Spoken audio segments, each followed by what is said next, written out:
So what's going on guys, Kids here and welcome back to a brand new video. For today I will show you the best last Epoch class tier list in 2024. This game in general has a bunch of fun and overpowered classes and masteries to play, and we have a very unique variety to choose from. But the big question is, which classes and subclasses will give you the highest damage and much more. And just quickly before we start, as last Epoch has 5 main classes, with 3 subclasses in each one, so I would recommend for you to look at the main 5 classes as more of a main category, and the actual subclasses as the actual class. So for example, if I put the Necromancer at the S tier and you wanna play it, then what we need to do is look at this wheel, and we can see that the Necromancer subclass is under the ACOLYTE main class. So then when you make your character, you select the ACOLYTE as your main class, and the Necromancer as the mastery / the subclass.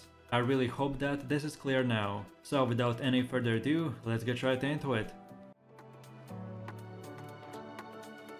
So then moving over to the first class category, which is the Sentinel. The Sentinel has 3 main masteries / subclasses available, called the Void Knight, Forgeguard and the Paladin. So Void Knight gets to be placed right in the B tier.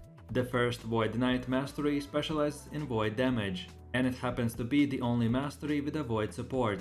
Void Knight has nose for Lich, and then a void based ailment called the Time Root, and damage increases for not wearing a shield. However, the most interesting feature of this mastery is the ability to create echoes. Echoes create a copy of one of your skills a short period after using that specific skill. While this mastery is largely themed around melee, it also can support throwing skills. And the Sentinel subclass has one of the most powerful builds based around void spells. Then the next subclass is the Paladin, which we will put right in the A tier. This mastery is themed around fire damage, including the element Ignite and healing, as well as block, armor, health, and even some bleed and lightning damage. This mastery bonuses provide increase to fire, lightning, physical damage, and healing effects. Paladin also has the unique mechanic of being able to scale the adaptive spell damage while wearing a shield, allowing for a tanky spellcaster playstyle. And then lastly, the Forgeguard gets to be placed in the B tier as well. This mastery is themed around physical damage, which includes the ailment Bleed. Forgeguard provides support for both two-handed and swords and board playstyles. There are also a number of passive nodes devoted to the throwing attacks. This mastery bonuses are devoted to the defense through armor and resistance. Then for the second class category, we have the Mage. The Mage has 3 subclasses / masteries available, which are called the Sorcerer, Spellblade, and the Runemaster. The Sorcerer gets to be placed right in the A tier. The first Sorcerer mastery is your typical spellcaster, which specializes in ranged spells and big elemental AoE damage. He's themed around fire, lightning, and cold damage, and critical strikes are well supported by the Sorcerer's skills and passives. While you won't get as much crits as the Spellblade, the Sorcerer still has support for the ward. The mastery bonuses provide additional mana and spell damage. Then the next one is the Spellblade, which we will put in the C tier. This mastery is your typical melee wielding spellcaster. He has bunch of melee skills that can also proc spells, synergistically bleeding the 2 playstyles together into a very satisfying combination. Like the Sorcerer, the Spellblades are themed around fire, lightning, and cold damage. They have superior ward generation support than the Sorcerer, which is necessary due to their tendency to be in a melee range. Spellblades also have a lot of support for using one skill to build up damage and then unleashing it with a huge burst from another. So if you're looking for a generation / spender type of playstyle, then this is the mastery for you. And then lastly, the Runemaster gets to be placed in the S tier. We will be able to cast the elemental skills that create runes that are based around the elemental type of the skill. Using runic invocation, this will expand those runes to choose a spell to cast. The spell it casts can be determined by the rune combination that was created by the elemental skills. Since the rune combination takes into the account the number of rune elemental types and order, it can create a total of 40 distinct spells. Such a large number of spells from a single skill creates almost limitless possibilities. Then for the next class category, we have the Acolyte. The Acolyte has 3 subclasses / masteries called the Lich, Necromancer, and the Warlock, which is right now in the development.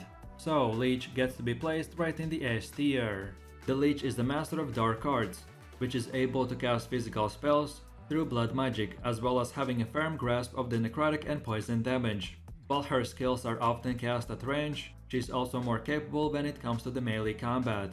Although Necromancer is the main minion mastery, Lich also is able to deploy and take advantage of them. The most unique thing about this mastery is the ability to sacrifice her own HP in order to increase her power, creating an increased risk/reward type of playstyle. This mastery bonuses give her Lich and increased damage when missing her health. Then the next subclass is the Necromancer, which we'll put right in the S tier as well. This is your classical minion class. The Necromancer has the ability to wield large armies, single but powerful minions, or sacrifice them in a variety of destructive ways. She is also capable of buffing her minions, creating the opportunity of a more active playstyle, even for zoning builds. The Necromancer's minions have a wide variety of supported damage types, allowing for a large amount of variety in the build. She can also use her minions to provide buffs to herself, which will improve her own damage or survivability. The mastery bonuses will provide her with more skeletons or skeletal mages, as well as increased minion damage. And then lastly, the last third subclass is the Warlock, which is still in the development. So as soon as it gets released and we get more information, I will update this video. All we know right now about this subclass is that he is the master of the forbidden arts. He will tear into the essence of their foes, twisting and corrupting their spirits with relentless curses and hexes. So then moving over to the next class category, which is the Primalist. The Primalist has 3 mastery/subclasses available, called the Beastmaster, Shaman, and the Druid. So the Beastmaster subclass gets to be placed in the B tier. For the Necromancer, minions are expendable too, but not for the Beastmaster. These are companions whose death are to be avoided at almost all cost.